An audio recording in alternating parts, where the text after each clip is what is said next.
Hi friends, welcome back to my channel. இன்றைக்கி நம்ம கிராமத்து ஸ்டைலில் ஒரு பாரம்பரிய முறையில் உளுந்தஞ்சோறு எப்படி செய்யலாம்னு பார்த்துடலாம். செய்கிறதுக்கு ஃபஸ்ட்டு வாட்டரை ஹீட் பண்ணிக்கலாம். இன்றைக்கி நம்ம குண்டு அரிசியில் தான் செய்ய போகிறோம். பொடி அரிசியில் செய்கிறத விட குண்டு அரிசியில் செய்கிறது தான் டேஸ்ட் அல்டிமேட்டாக இருக்கும். ஒரு கப் அரிசிக்கு 4 to 5 கப் அளவு வாட்டர் வச்சுட்டு இதெல்லாம் ட்ரை ரோஸ்ட் பண்ணணும்னு பார்த்து 4 டீஸ்பூனோட கம்மியான அளவு வெந்தயம் எடுத்து ட்ரை ரோஸ்ட் ஹீட் ஆகிட்டு இருக்க வாட்டரில் அதை ஆட் பண்ணிக்கோங்க. இந்த ரைஸுக்கு கருப்பு உளுந்து தான் யூஸ் பண்ண போகிறோம். 3 கப் அளவு அரிசிக்கு 1 கப் அளவு கருப்பு உளுந்து எடுத்து அதையும் ட்ரை ரோஸ்ட் பண்ணி எடுத்து வச்சுக்கோங்க. அண்ட் தென் 1 ஸ்பூன் அளவு மிளகு, 1 ஸ்பூன் அளவு சீரகம் அண்ட் கொஞ்சமாக சுக்கு எல்லாத்தையும் நல்லா ட்ரை ரோஸ்ட் பண்ணி பவுடர் பண்ணி எடுத்து வச்சுக்கோங்க. இப்போ நம்ம ட்ரை ரோஸ்ட் பண்ணி எடுத்து வச்சிருக்க உளுந்தை இந்த வாட்டர் கூட ஆட் பண்ணிக்கலாம். உளுந்தில் ஏதாச்சும் டஸ்ட் பார்ட்டிகல்ஸ் இருந்துச்சுன்னா அதை நல்லா வாஷ் பண்ணி இது கூட ஆட் பண்ணிக்கோங்க. நம்ம எடுத்து வச்சிருக்க குண்டு அரிசியை நல்லா வாஷ் பண்ணி ஆட் பண்ணிட்டு எல்லாத்தையும் நல்லா மிக்ஸ் பண்ணி விட்டுக்கலாம். இதெல்லாம் நல்லா கொதிச்சு வர வரைக்கும் ஃப்ளேமை ஹையாக வச்சுக்கலாம். இந்த டைம்லேயே நம்ம இந்த ரைஸ்க்கு தேவையான பூண்டு 20 to 25 கைப்பிடி அளவு துருவின தேங்காய் அண்ட் சுக்கு, மிளகு, சீரகம் எல்லாத்தையும் பவுடர் எடுத்து வச்சுக்கலாம். இப்போ பார்த்தீங்கன்னா ரைஸ் எல்லாம் நல்லா கொதிச்சு வந்துருச்சு. இப்போ நம்ம எடுத்து வச்சிருக்க பூண்டு,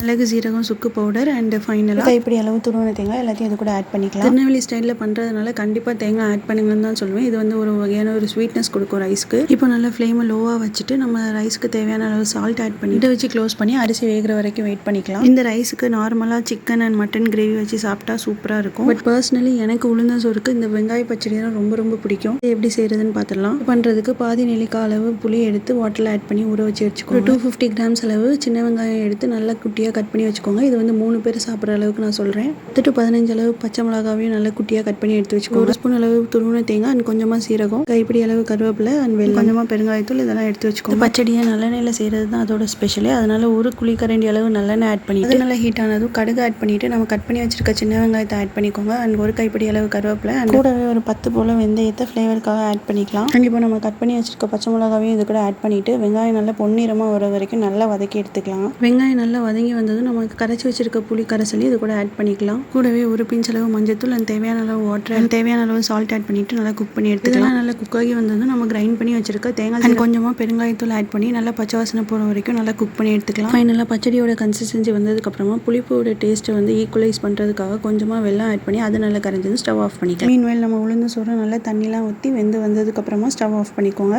அவ்வளோதாங்க. இப்போ நம்மளுக்கு ரொம்ப சூப்பரான உடம்புக்கு ஹெல்த்தியான உளுந்து சோறு பக்காவாக ரெடி ஆயிடுச்சுங்க. இது கூடவே ஒரு ஆம்லேட் போட்டு இந்த பச்சடியை வச்சு வாழையில வச்சு சர்வ் பண்ணிங்கன்னா அதோட டேஸ்ட் அல்டிமேட்டாக இருக்குங்க. இதில் சேர்த்துருக்க இன்க்ரீடியன்ஸ் எல்லாமே நேச்சுரல் இன்க்ரீடியன்ஸ் அண்ட் உடம்புக்கு ரொம்ப ஹெல்த்திங்க. இந்த உளுந்து வந்து கண்டிப்பாக நம்ம உணவில் சேர்த்துக்கணும். இதில் வந்து ஹை ப்ரோட்டீன் கண்டென்ட் இருக்குதுங்க. அண்ட் கேர்ள்ஸுக்கு இது வந்து ஹெல்த்தி, போன் ஹெல்த்துக்கு ரொம்ப ஹெல்ப் பண்ணும். அண்ட் கண்டிப்பாக நீங்களும் இந்த ரெசிபியை ட்ரை பண்ணிவிட்டு எப்படி இருந்ததுன்னு சொல்லி கமெண்ட்ஸில் சொல்லுங்கள். இதே மாதிரி நிறைய ரெசிபிஸ்க்கு மறக்காமல் நம்ம சேனலை சப்ஸ்கிரைப் பண்ணிக்கோங்க. பக்கத்தில் இருக்க பெல் ஐக்கானையும் கிளிக் பண்ணிக்கோங்க. அப்போ தான் நம்ம போஸ்ட் பண்ணுற வீடியோ உங்களுக்கு உடனுக்குடன் அப்டேட் ஆகும். தேங்க்ஸ் ஃபார் வாட்சிங்.